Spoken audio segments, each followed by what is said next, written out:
are not going to believe this one. Imagine just this massive shockwave ripping through the DC universe right now. Superboy Prime is back.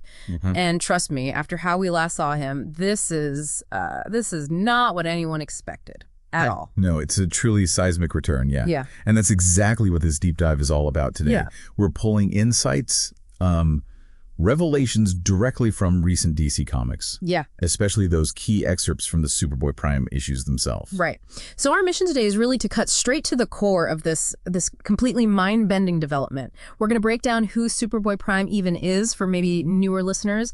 We'll delve into his incredibly destructive past, uncover the really bizarre circumstances of his return this time, and then, crucially, explore what his sudden presence actually means, you know, for Superman, for the other heroes, and, well, for the whole multiverse. Yeah. Consider this your fast track, basically, to getting caught up on this wild twist. Definitely. And to really grasp the sheer impact, the shock of him being back, we kind of have to rewind, right? We need to revisit the tumultuous past of Superboy Prime. Picture this. A young boy, he's from a world like ours, Earth Prime, a place where DC characters, they were just comic book heroes, fiction. Okay, so like our world. Exactly like our world. This kid, huge fan, tragically finds himself gifted with powers. So he started out as one of us, basically, a fan. But then something twisted him into this terrifying figure. How did that actually happen? How bad did it get? Well, his transformation, it was fueled by this really intense, almost toxic nostalgia. He believed his world, the pre-crisis Earth Prime, was the only true one, the pure one. And that conviction brought him crashing into our multiverse. That's where his main villainous arc just exploded. We're talking Infinite Crisis. Oh, yeah, Infinite Crisis. Huge. Huge. And he wasn't just a villain. He was like a raging force of nature, physically punching holes in reality itself. Punching reality, wow. Yeah. Brutally slaughtering heroes. I mean, gone in cold blood. His path was just paved with betrayal, bloodshed, and absolute heartbreak for everyone involved. It sounds like pure, unadulterated chaos, just destruction, which makes his supposed end even more surprising, doesn't it? Because he he sacrificed himself. Exactly. That's the twist. His last major appearance before this was in Dark Knights. Death Metal, the secret origin, the multiverse was, collapsing under the weight of Perpetua, this cosmic motherfucker gone bad, and the Batman who laughs, that nightmare Joker-Batman fusion. Right, that whole nightmare. And in that desperate war, Prime actually made a shocking, almost redemptive sacrifice. He gave his life to help reshape the multiverse, to push back the dark. And that act, it really felt like it was meant to be his definitive end. Tragic, yeah, but ultimately redemptive. Closure. He was supposed to finally find peace, go back to a normal, quiet life on his recreated Earth Prime, free from all the cosmic crises and the endless, confusing retcons. The retroactive continuity changes. Yeah. Always messing things up. Exactly. No more multiverse threats, just quiet. But of course, in the DC universe, quiet, it never seems to last very long, does it? Certainly not. Especially not when a force like the Legion of Darkseid starts to emerge, pulling the multiverse right back into chaos. This kicks off right in Superman Volume 6, issue number 28. This new Legion of Darkseid arc starts, and Superman is immediately under this absolutely brutal psychological assault. It's coming from a twisted version of Saturn Girl, Amma. She's using her telepathy to just shatter his mind with these horrific illusions. We're talking seeing the Justice League Watchtower destroyed by his own friends, Cosmic Boy and Lightning Lad. And then, oh man, the absolute gut punch. What is that? An illusion of Lightning Lad killing Martha Kent, his mom. Oof. Yeah. Pure psychological warfare. It's designed to break Superman's spirit before Darkseid even really shows up in force.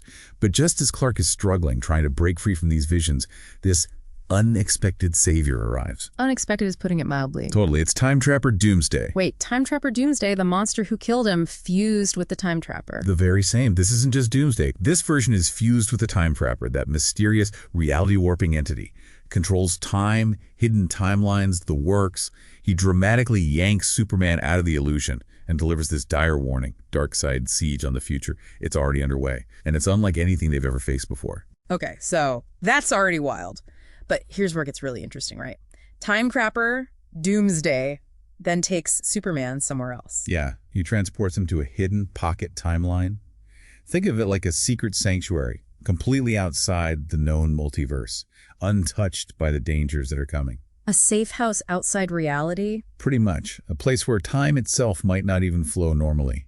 And it's there, within that hidden pocket that TTD unveils his secret weapon, his shocking ally. And this is the moment. This is the moment. It's Superboy Prime. Just, Whoa. wow. The reveal must be absolutely jaw-dropping, especially for Superman, given Prime's history. Exactly. And this isn't the naive, heartbroken kid from decades ago, or even just the raging monster from Infinite Crisis. This is a Prime who apparently remembers everything. Okay, so why him? Why would Time Trapper Doomsday, this incredibly powerful, mysterious entity, choose Superboy Prime?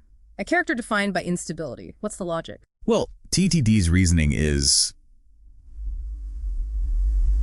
chillingly logical, in a way. He says what's coming is bigger than anything Superman can handle alone. They need someone different. They need someone who has seen reality break, someone who has broken reality himself and somehow survived it all. Someone who knows how fragile it all is because he shattered it. Precisely. Yeah. And here's the key detail, the real game changer. Right. Prime wasn't just like resurrected or pulls randomly through a portal. No, he was specifically kept safe by Time Trapper Doomsday. For this exact purpose, he's been held in reserve. Like a break glass in case of multiverse emergency option? Exactly that. That completely changes everything about his return, doesn't it? Yeah. Because he isn't just another powerhouse showing up. Superboy Prime is. He's a walking cautionary tale. He embodies what happens when hope curdles into obsession, you know, when that desire for perfection leads to utter destruction. And literally every single time he's returned before, it's been like this giant neon sign screaming that reality itself is on the brink. So what does it say now that he's the proposed solution? It creates this profound challenge, especially for Superman. He has to confront his own past failures, maybe losses Prime caused, and then trust. Trusting a character who once literally tried to erase him his entire history from existence. That's almost unbearable. Yeah, how do you even begin to process that? And for the other heroes, they must be looking at this situation and asking that deeply unsettling question. If Superboy Prime is the answer, what in God's name is the question? Right. It suggests the stakes are astronomically high.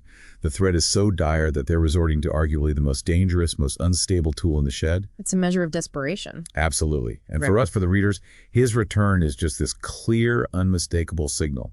He's back because he knows something huge is coming. It's basically DC telegraphing their next massive event, a storyline threatening the entire multiverse. His presence is a cosmic alarm bell. But what's really fascinating this time is Prime's new stated mission. He actually claims he's back to save reality, not destroy it. Yeah. He says he's ready to get his hands dirty again, but this time he insists it's for good. It's such a shift. It almost feels, I don't know, humble compared to before. It's a very different tune. And he even breaks the fourth wall to make his intent crystal clear. He looks right out at the reader, basically. And he says, and this is the direct quote, "You better be here next month to watch me save Superman and the Legion of Superheroes.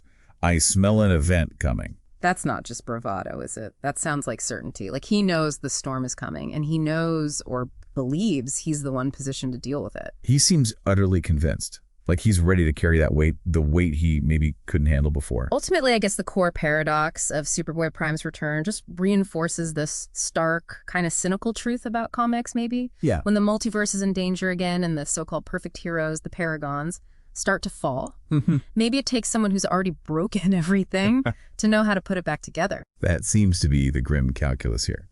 So there you have it, the unlikeliest of alliances, Time Trapper Doomsday and Superboy Prime forming against this overwhelming multiversal threat. It really hints at truly desperate stakes for the entire DC multiverse.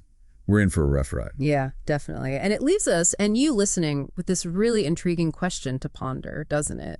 What does it truly say about the state of the DC universe when a character once defined by his rage, his destruction, his instability, becomes the ultimate hidden hope for its survival? And maybe thinking a bit broader, what unexpected, maybe even uncomfortable or dangerous allies might you need to embrace when the stakes in your own life feel impossibly high? That's definitely something to chew on.